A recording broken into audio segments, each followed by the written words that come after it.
মানুষের পতন শুরু হয় খুব সূক্ষ্মভাবে, এমনভাবে যে নিজেই প্রথমে বুঝতে পারে না আর ভেতরের পরিবর্তনটা ঠিক কোথায় ঘটেছে।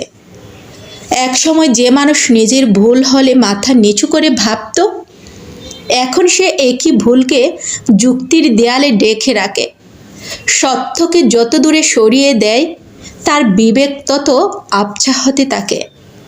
মানুষ ভাবে পতন মানে বাইরে থেকে বড় কোনো ভাঙন, কিন্তু আসলে পতন শুরু হয় ভেতরের ছোট ছোট ফাটল থেকে, যেগুলোকে সে গুরুত্ব দিতে শেখেনি। ধীরে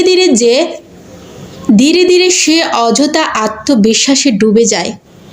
যে প্রশংসা তাকে উন্নতি করতে সাহায্য করত, এখন সেই প্রশংসায় তার চোখে ঢেকে দেয় সত্যের আলো। সে এমন মানুষের সঙ্গ বেছে নেয় যারা তার ভুলকে ভুল বলে না, বরং মিষ্টি কথায় তার ত্রুটিকে রঙিন করে দেখায়।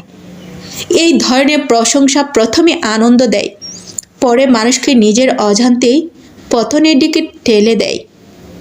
কারণ সত্যের ধারালো আলো যেখানে অনুপস্থিত, সেখানে চরিত্রের শিকড় শুকিয়ে যেতে বাধ্য। একসময় মানুষ বুঝতেই পারে না সে কোন জায়গায় দাঁড়িয়ে আছে।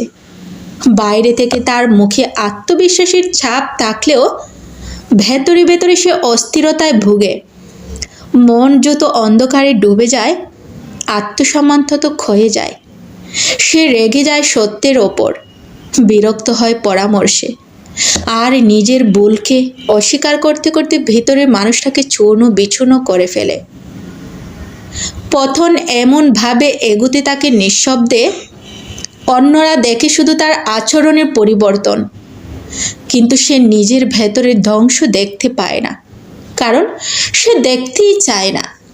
তার অহংকার যত বাড়ে, হৃদয়ের দরজা তত বন্ধ হতে থাকে, আর বন্ধ দরজায় আলো ঢোকার সুযোগ না থাকলে অন্ধকারই রাজত্ব করে।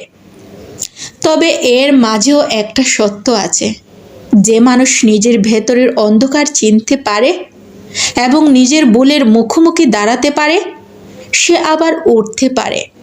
কারণ পতনের মূল শিকড় যত গভীরই হোক, আত্মসমালোচনার ক্ষুদ্র আলো তা কাটিয়ে উঠতে পারে।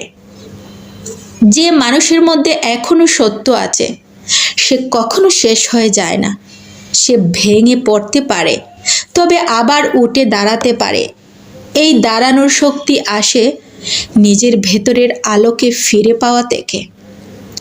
আমার এই ভিডিওটি যদি আপনাদের ভালো লেগে থাকে, তাহলে অবশ্যই লাইক, কমেন্ট এবং শেয়ার করবেন, এবং আমার পেজটি ভিজিট করে সাথেই থাকবেন। ধন্যবাদ সবাইকে।